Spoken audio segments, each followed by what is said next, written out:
living and being from? Miami. Right. I think, and doing steroids. Yeah, and I think, well, yeah, and doing J-Lo. But I think Jeter bought the Marlins as an FU to A-Rod. Because I think if A-Rod could buy any team himself, it would be the Marlins. It would be the Marlins. Actually, let me revise my statement.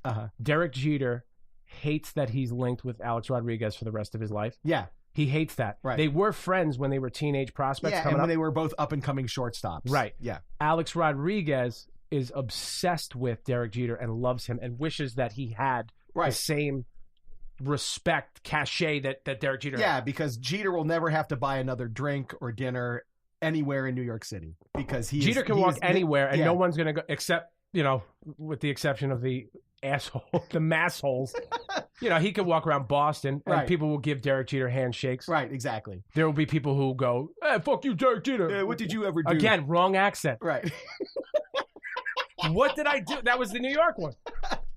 Anyway, I think he bought the Marlins. I want to do a line from The Departed now. I think he bought the Marlins to just piss off A-Rod. I wouldn't doubt it. And I bet they changed the team to the Miami Not A-Rods. That's going to be the name of the team.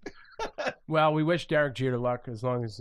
anyway, I'm going to have to follow the Marlins up because luckily they're in the National League. But he's not suiting up. It's like when Michael Jordan left the Bulls. But it's his team, though. I mean, when Michael Jordan retired and then he played for the Wizards for 9 minutes and then he bought He will be the face of the team. All right. So we're going to probably now see more of Jeter than we have in the last couple of years because he's going to be the face of the Marlins. But he doesn't say anything. That's what I mean. Post-retirement, he's so boring.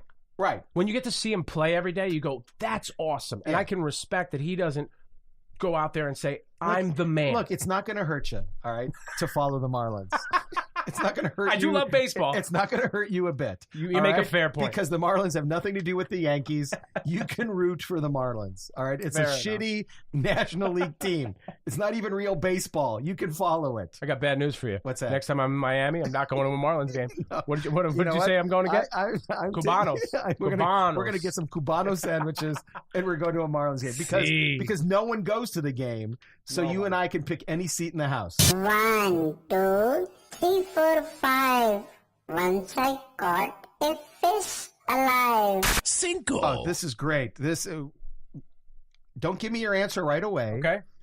But think about what you think the funniest word in the English language is. Don't tell me the answer yet. Think about it. Ruminate on it for a while. I'm going to ruminate. Ruminate on it for That's a up while. there. So there was a study in the University of Warwick. First of all, I got to preface this by saying this is an English thing. This happened in England. So what they find funny or interesting isn't necessarily what good, cold-blooded red, white, and blue Americans think are funny. Yes? Typically hate English humor. Ricky Gervais, way up in my book. Right. Very funny. Funny. I like Monty Python. Okay. Funny.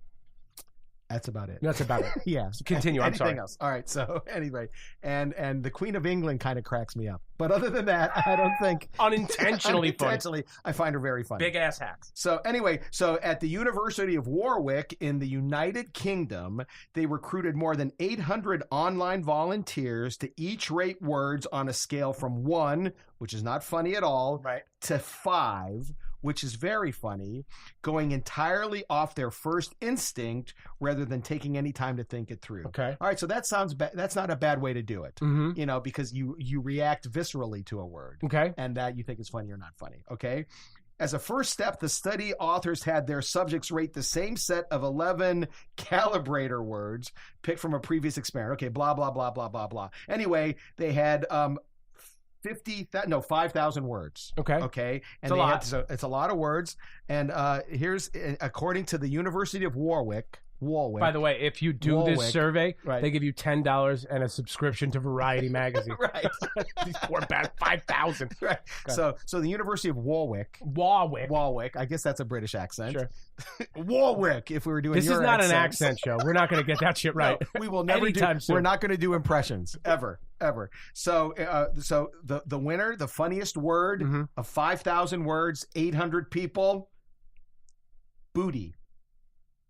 In England, is the funniest word that they could come out. I'm not rounding out the top 10 were tit, booby, hooter, nitwit, twit, waddle, tinkle, bebop, egghead. Tit I like, right. But I actually prefer titty. Right. Now, tinkle. Tinkle is a good word. Bebop. No. You don't ever hear the word bebop unless you're hanging out with jazz nerds. All right. Or George Costanza. He was bebopping and scatting all over me. That's funny. Yeah. All right. Another word that women found funny, and you can tell it's English, humbug. When was the last time anybody said humbug? Unless you were reading Christmas Carol. Yeah, that's the only time. I've never seen the word humbug anywhere. Ever. Oh, you know what? Also in The Wizard of Oz, they say the word humbug. Is that right? Yeah, he's a humbug. They say that as well. I've seen it 10,000 times. But again, I remember. But watch it. Next time you watch Wizard of Oz. My favorite part. Come on. And this will lead into my next statement about this. Right. We wish to represent I can't look at you. Your face. No. I look like the guy, don't I? Just bigger? Yeah, but your face is all distorted. I can't look at you. Don't ever do that again. No, stop. You're scaring me. Stop. You're scaring me. Because now you have little person fingers. We wish to welcome you to Munchkin Land. Enough. That's disconcerting. Okay. There will not be a second podcast. That's the most unpleasant you've ever been around me. Or the most turned off you've been by me as a human. If you ever do that again, I will walk right out of this. I will walk right out of this garage. Project over. Anyway, we are in a garage, by the way. I don't know if we pointed that out. We're in I call it a bunker to make it sound more romantic. I call it a studio, but it's literally my garage. Studio. Yes, we're in a studio. We're just like the Beatles at Abbey Road, sweating our ass off in a garage behind packing blankets. It's hot in here, huh? It is hot in here. Jesus. Yeah. Anyway, so continue. Here's the least humorous words. All right, okay. Because you have the humorous words, and again, just to recap, booty was the number one word. The least humorous words. Now, no comments. Rape, torture, torment, gunshot, death, nightmare, war, trauma, rapist, and distrust. I have no problem with what the people said with that. Those are all words. Very not fun words. At all. Yeah. Unless you're talking about a clown who has a gunshot. And that's funny. Awesome. That is I funny. hate them clowns. That is really funny. So what have we learned from this? Nothing. Not a thing. That the English are off. Here's the funniest word. The University of Warwick has way too much free time on their hands. Here's the funniest word in all of language. Okay. Midget. Midget is a very funny word. It conjures up visuals. It has certain elements that are harsh. Like, here are the best words. Fuck is a great word. Right. It has a harsh element to it. It could be used so many different ways. I don't have to quote George Carlin for you to understand what I'm saying. Right. But midget, for some reason, works. And I'm going to go out on a limb here and just say that most of the hateful words, are funny on some level if you're not a hateful person. Here's the funniest word in all of the English language. Go ahead. Pelosi. By the way, before we get I don't want to get completely political. Let's just say I live in a house divided. My wife and I disagree on most issues politically.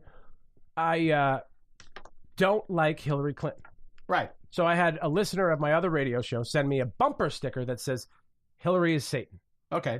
Now, I was not going to put that on my car because that will get me in a fight, and I'm all down for a fight. Right. But if I'm driving to Wegmans, which we don't have here, but I love it, with my children, and that's on my car, and somebody wants to pull over and fight me, now I have to fight in front of my children. Right. That's not the life I'm going to lead. So I tucked this thing, away in a drawer, and I didn't do anything with it. Right. When we built this studio, garage, meaning when I painted it and hung shit up, this is the only place I can put my Hillary is Satan bumper sticker. So she walks down and she goes, that's just not kind. Not kind. It's just not kind. I go, I don't give a fuck. Right, well, this is my only place. But that's the point. If you're calling someone Satan, it's not because you want to bestow kindness on them. Right. So she understood the point. She figured it out. She got it. She figured it out. I don't like her. So, well, here's the thing too. I tend to watch a lot of political stuff. I'm nowhere near political in my public life as I am in my private life. In my private life, I'm throwing shit and at the TV and yelling and my head's exploding. Where in my public life, I stay pretty much middle of the road. Right. Because in this day and age, everybody thinks that their opinions matter. No one's opinions because of Facebook and Twitter. Because of social media, everyone thinks that we have to care about what they're saying. And I take great umbrage with that. So I take great umbrage. I'm umbraged all over the place. I am umbraged out. Because I worked very hard for my opinion to count. Right. And now somewhere along the line, they just gave everybody an opinion. Because as a comic and a radio guy, we worked our asses off, and we are paid to express our opinions. But now any jerk off on Facebook can give his opinion. We got to do a pros. I have a list for our next show. Okay. The pros and cons of our jobs. Oh, perfect. And I got another. So we got to actually wrap it up because we're almost done here. Wow, time has flown by. We got to thank our sponsors here. Who do you have first there? Well, we got a couple of them. Well, let's start off with the rope break. Okay, go ahead. This might be one of my favorite reads. The rope break are two guys that we know, Joey Etch and Ryan Baer. It's a podcast called The Rope Break.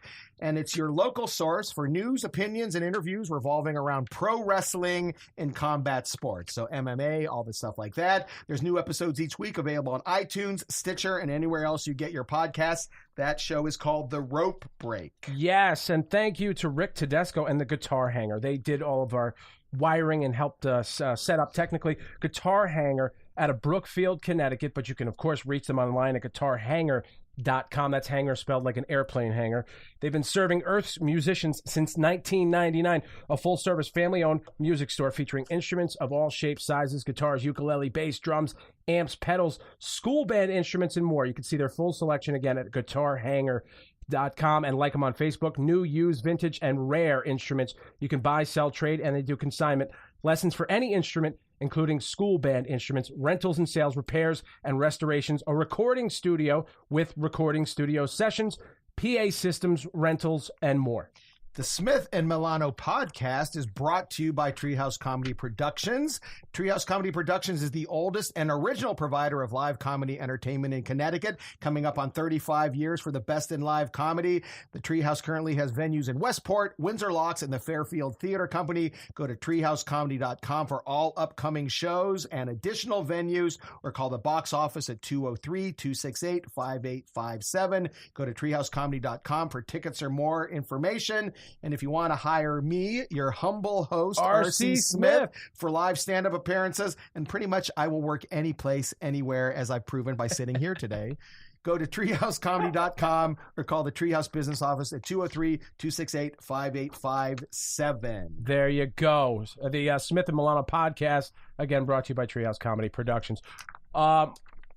You shouldn't have said that. I don't know if I have an intro for this segment yet because we are brand new and we have been working on, computer PC Juniors since 1985. So to say the least, we've had some starts and stops. Right.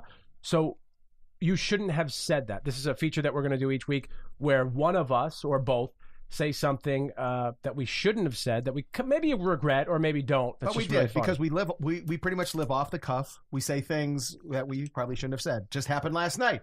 I'm doing a show in Pennsylvania last night. The lights were kind of dim. I couldn't necessarily see the audience, and I'm talking to everybody as I do. You, sir, the guy in the shirt. You, the black guy, the guy with the dreads. Ma'am, the one with the halter top. I said, "Sir, your name? What's your name?" I said, "I can't. Are you Asian?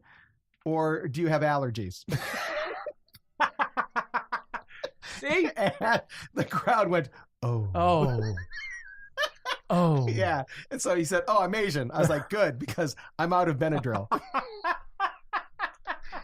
And his name was Richard. So, which was even a little weirder to me, that there's an Asian guy named Richard. Just sort of didn't make sense. Well, you know what I find? Well, a lot of times you understand that people who want to assimilate more into American culture. Yeah. We know this from having friends of different backgrounds. Will purposely choose a name that seems more American. Well, I think every liquor store I go to in the area is owned by Indian men. Right. And all of their names are Paul and Guy and Frank and Steve. Yeah. And I know their names are not Steve. They just know that we can't pronounce them. Right, exactly. Well, I think Richard was born here. Turns out that he was born here, and he was Asian. He still is Asian, as far as I know. He's not waking up this morning with clear eyes and a non-runny nose.